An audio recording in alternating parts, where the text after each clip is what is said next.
Okay, so part one of buying and restoring an RX-7 in Japan. So what we'll do is just do a quick walk around of this car here. It is a 1992 Mazda RX-7 FD with 86,000 kilometers on it, which is about 54,000 miles if my math's correct. Wheel-wise, got some Volk Racing SE37s, but those will change as I have new tires and wheels on the way. Got some Aero side skirts. I don't know what those are. Maybe Mazda Speed or Origin.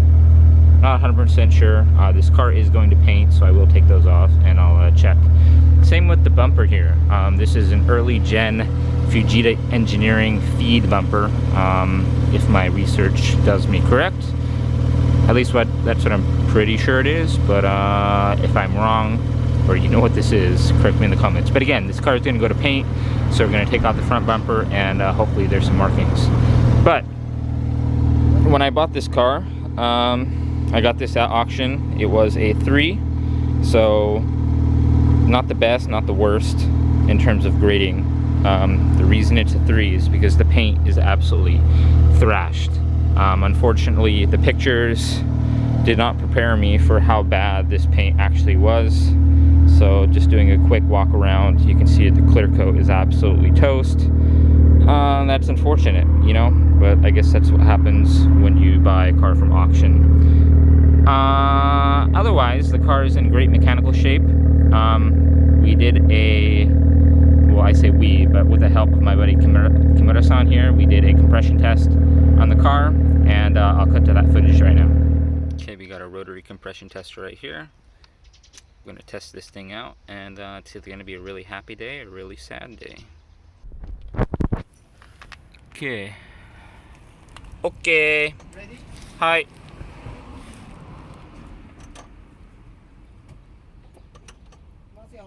Hi.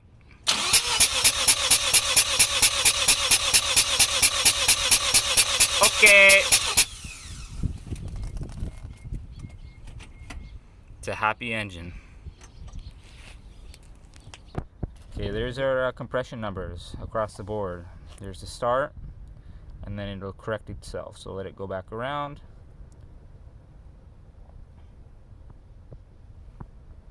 RPM 135, 128. I didn't read it fast enough. It's a good engine, good compression.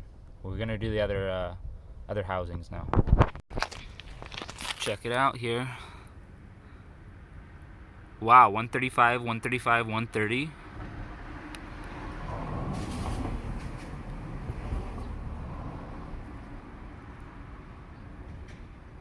Wow. Compression test is done. Results are fantastic. Now we're going to put some new OEM spark plugs.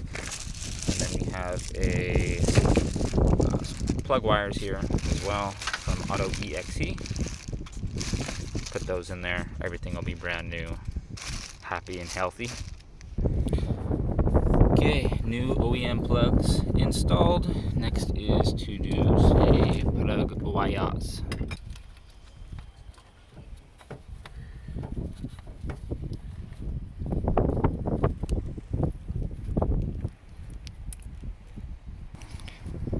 Okay, new plug wires are in. Just a matter of reassembly. We got new fresh OEM spark plugs as well. Did the compression test, everything came back fine. So we're gonna put it all back together and start it up again. Okay, so we have everything reassembled just for testing purposes. Gonna buy some new couplers here, but see how she starts. Okay.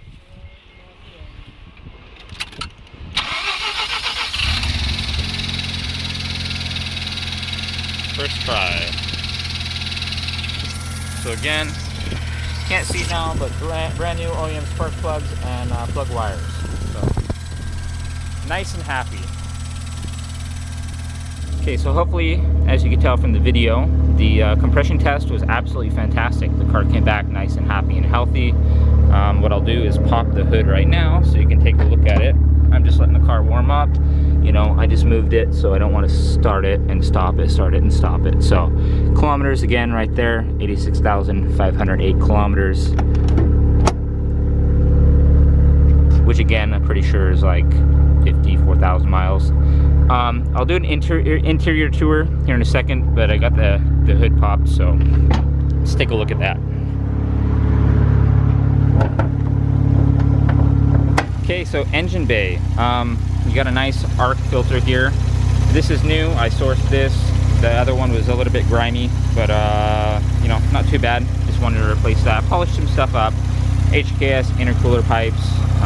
Upper intake manifold was painted at one point, but I'm either going to take that off and repaint it or sand it down and just make it OEM, because the crusty red is kind of bothering me.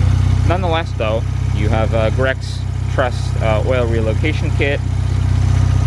I'm going to grab a new battery because that one is, I don't know how old, but we'll just get a new one just because, you know, for safety's sake. Some radiator hoses. I don't know if that shows up on the video there, but they're yellow, and that's pretty cool. So yeah, again, compression test on this engine came out absolutely great. I don't remember what the exact numbers were off the top of my head, but again, I showed the footage there. So the engine is nice, happy, and healthy. The headlight covers I did, some carbon fiber headlight covers. The other ones are white and kind of crusty and not the best, because it came with this like atrocious GT wing on there, and I wasn't feeling that either. So again, a few more things to do on the engine, just gonna tidy it up, make it nice and clean. It's pretty clean by itself as is. I'm happy with it. What I'm not happy about is the paint. So this car in a few days is actually gonna be going to be resprayed. The whole car is gonna be a whole different color. So, you know, in future episodes, we'll check that out. Make sure to subscribe, stay tuned if you wanna see the full restoration of this car. Use that lightly because it, you know, it's basically just new wheels, tires, and a paint job and some, you know, just tidying it up so it's an overall nice car. It already is really nice, but you know, aside from the paint, you know, got the Uras side markers, got some Ganador mirrors. Those are super rad. This car literally, you know, it is a 92, but it came straight out of the 90s. Like, it hasn't changed a whole lot from when the previous owner had it. You know, you have an Apexi N1 exhaust, and what we'll do now is we'll head into the interior because it's actually probably my favorite part. I'll turn this off so you can hear me a bit better, and I'll give you a tour of the interior. The lighting's not the greatest, so I apologize in advance, but we're just gonna have to work with it until this car has some form of shotgun or temporary plates so I can drive it somewhere other than where it's parked now. Seat-wise, when I got this car, it had a Recaro SR2. It has some racing harnesses in the back there that were, you know, I don't know how they were set up before, but they were rubbing on the side of the seat. So I went ahead and replaced the seat with an SR3 that I had. Wow, this lighting's not great, is it? Anyway, so it's like the confetti style SR3 Recaro, super clean. This came out of my Skyline, just because the SR2 and the SR3 seat bracket were like the same, so I just tossed it in there because why not? You have an Italy Avanti wheel. It's pretty neat.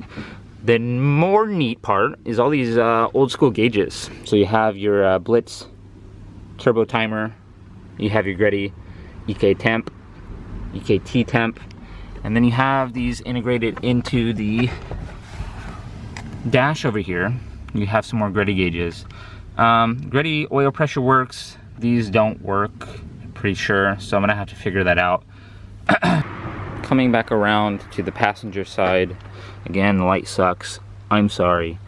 You have, like I already showed you, these gauges, which are pretty neat, but they're all controlled down here by this, you know, the old school Greddy boxes that look like old garage door openers. You have, you know, you do have some Japanese spec wiring here and there, but you know, that'll all be sorted eventually, just piece by piece, getting this car nice and tidied up. Oh, you have new couplers. That one was too long, gonna order some new ones. Like I said before, we replaced all the fuses. There's a few that I missed, so I'm gonna have to order some more with the help of Kimura-san. But again, super rad RX-7, super clean, aside from the nasty paint with the clear coat all fading and peeling and whatnot, but low mileage, happy and healthy compression engine. So yeah, if you like this car, if you like this little restoration we got going on here, make sure to subscribe. Stay tuned for the next episode where we take it to the paint shop, and then after it's all done with paint, we're gonna go to the tire shop because we have some tires ordered and on the way. So thanks for watching, my guys, and I'll see you guys in the next one.